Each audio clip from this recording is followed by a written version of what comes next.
Hey guys, good afternoon. Happy Tuesday. It is Daryl here. It's a rare late afternoon evening video. It is 5 p.m. here in Connecticut on the East Coast.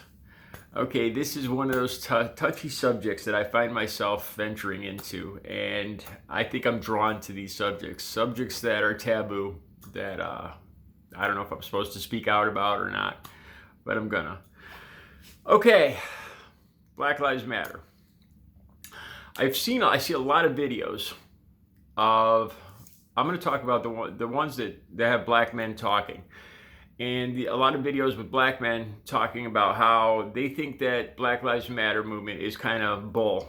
And they're talking to other black people saying, look, you guys know there's a lot of inner city violence, and blaming white people is just bull. We have to deal with this. We have to stop making excuses and deal with this inner city black on black violence ourselves. Stop the fakes, and it goes on like that. Okay, there's a lot of white people that make similar ones, but here's the bottom line. I can't argue with that. I'm not going to talk about the white guys making those videos because they don't know either. I think these black men are right in a lot of ways. Not in criticizing the Black Lives Matter movement. I think, here's the bottom line. I think there's enough black men to go around for both situations to be correct. I mean, I hate to say it like that, but that's the truth. Okay, with the Black Lives Matter movement, I think some people have it misconstrued. Okay, they're not talking about, oh, there's white people killing black people and it's terrible. No, that's not what it's about. It's about police brutality, shooting unarmed black men, white men, police that shouldn't be police, over-aggressive tactics, justice not being carried out. That's why we have these protests, for a lack of justice, a lack of justice being distributed evenly. And this is the reason, as a white guy, or a Native American, half white guy, why I am so into this. It's not because I have some guilt complex.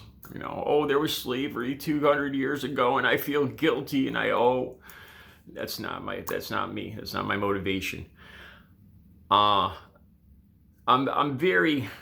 I've always been very interested in history, and I truly believe that when justice isn't served to one group of people, then all people lose out. When one group of people is being denied their freedoms or their justice, then we're all in danger of it. Just because it might be African Americans right now, it doesn't mean that down the line it might not be Native Americans or Catholic Americans or Italian Americans. When one group of people is being unjustly served by our system, we're all in danger. That's what I truly believe. And I go back in reference to a movie that I talked about in the previous video that I watched last night called Resistance, about the French resistance. When the Nazis rolled into France, some of the French people just went about their daily routine. Well, look, the Nazis are after the Jewish people, and I'm not Jewish, so I'm just gonna, I'm gonna rat out the Jewish people and go about my business. And they're called collaborators, or traitors, if you will. Then there's the French resistance, the people that fought for their country, to get their country back, to free Jewish people, to do the right thing. Just because it isn't your ass on the line right now, it doesn't mean it won't be in the future, and it doesn't mean you shouldn't do something about it. And that's how I feel, and that's why I'm for Black Lives Matter. Okay, now on to these black gentlemen talking about the inner city violence. Okay, I'm not a black. I really don't have room to speak on this. I'm not going to argue with it. I think it's true. I think there's a lot of black on black violence in the city. I think both things are true. I think black men are killing each other in the inner city in alarming amounts, in alarming numbers. And I think that police are targeting African Americans, Hispanic Americans more than they do white people, white privilege. I believe both these are true. I know they're both true. This is what I'm going to talk about, and it's from my experience in my 25 years of going into cities every day. My drug addiction, I spent a lot of time in these neighborhoods, and I'll tell you what I saw and what I think is an issue. Okay, so these black gentlemen talk about this inner city violence, black on black violence, and I'm going to talk about something that I haven't heard anybody else talk about. Snitches get stitches. That's the rule of the street. That's the rule of the inner city. That's rule number one. Okay? All right. That right there is causing a lot more violence. I know it's the law of the street, and nobody wants to be a snitch, man. That's the rule. But okay, so why is this the rule? Because you can't trust law enforcement, you can't trust the system. You're going to handle it on your own. That's how it goes. Rule number two, we're going to handle it on our own. What does that mean? All right. So there's a murder committed in the city, right? Take, for instance, Run DMC, Grandmaster Jay, right? They've taken years to try to solve his mystery, to try it, because nobody in that room would talk. Nobody would say a word. They all saw who killed him, who shot him in the back of the head. Nobody would say a word. And this is how, as I'm sure if you're a black man watching this video and you're from the inner city, I'm sure you know this is the truth. Nobody says nothing. You know, when violence is committed, nobody says a word. So the police, they're going to start, this is a problem, because you can't have justice if you're not willing to participate in the justice system. I can understand that the police aren't trusted. So it all connects here. It all connects. Because of the police not being trusted and this whole system not being trusted, this rule has developed. Snitches get stitches. Nobody talks. Nobody ever talks to the police. So the police know this.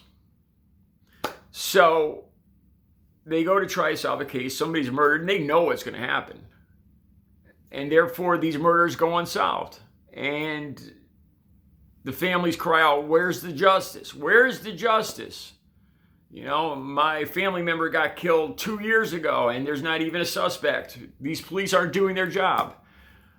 But maybe they are doing their job, and nobody's talking to them. It just goes around and around, you know? And I'm just pointing out something that I saw personally. All right, then it gets worse. It gets worse because then you have this attitude of, well, we're going to solve it ourselves. What does that mean? That means somebody is going to go commit some more violence in retribution. Another killing possibly, or more than one killing. 2, 3 killings. Okay? Retribution is you get retribution. Again, police come, nobody talks. Police walk away empty-handed, another murder unsolved. Again, we're going to handle it ourselves. And it goes around and around and around.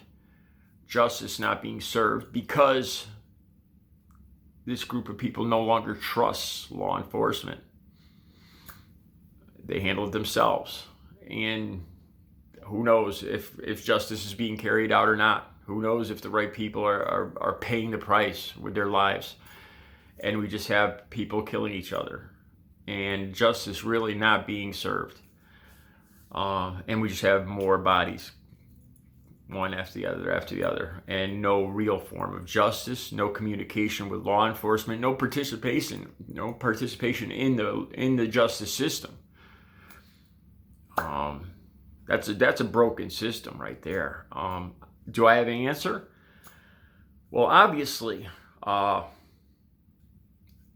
this snitch thing, this not, I know how hard and fast this rule is, man. And they mean it when they say stitches if you get stitches, you're lucky that's all you get. But maybe, I don't know. If there's going to be an end to this violence, I'm going to have to look at this rule. You're going to need to start participating in the justice system if there's going to be justice for black men. I mean, you can't say, look, I didn't see nothing, I don't know nothing, and protect a murderer, and then on the other hand, complain because there's no justice and the murderer's not being caught when you're not helping, when you're not helping. It is what it, I don't want to use Donald Trump's line, it is what it is, but it's a problem. And I can understand it's come from a lack of trust in the system, lack of trust with police. It's like, so it's kind of a vicious circle. This group, this culture no longer trusts law enforcement or the justice system, and they refuse to participate in it. But that lack of participation is creating more violence and more death, and it goes around and around. So I don't disagree with these black gentlemen that say, look, the Black Lives Matter is bull. I disagree with them on that, because I get the impression that they think it's just, that there's, that when we say Black Lives Matter, you're just talking about white people killing black people. That's not what it's about. It's about the whole, it's about what you have a problem with too, that you don't trust the police system, you don't trust the justice system to carry out justice, and you don't talk to them. And really that's what Black Lives Matter is about, trying to solve that problem. It's all connected here. I think we all need to work together. And like I said, I'm a white Native American man. And if justice isn't being carried out, if the police system isn't working, then it is my business. It is, because sooner or later, like I said, just because it's affecting the African American community mostly right now, doesn't mean that it won't affect me down the line, or other groups. When one person is denied justice, when one person is denied their rights, we're all denied our rights. We all lose. That's why I'm involved. That's why I care. That's why I'm part of Black Lives Matter. And again, it's not that people aren't enraged over this killing of Cannon Hinam. It's just the fact that in that case, because a white boy was murdered, justice was carried out quick. The police were there. People talked. People pointed out the suspect. Bam, he was picked up. Now, what if that was a little black boy? What if the murderer was a gang member, a high-level gang member, like the person that killed Grandmaster Jay over drugs? What if it was him? A lot of people wouldn't have talked. Justice probably wouldn't have been carried out. And you're right. But whose fault would it have been? Would it have been the police's fault? If nobody talked, if nobody said a word, if when they showed up on the crime scene, nobody said, oh, I didn't see nothing, I don't know nothing, and the murderer of this black child was never caught, would it be all the police's fault? Not really. But in a way it is, because they're not trusted. It's all connected. It's all broken. There's a lack of trust. That lack of trust is breaking down the system. So, just some ideas. It's a big problem, and it's going to require big solutions. Just some straight talk, and I'm telling you like I see it. So, I hope it's a valid opinion. And I hope you guys understand what I'm saying. You guys have a good Tuesday.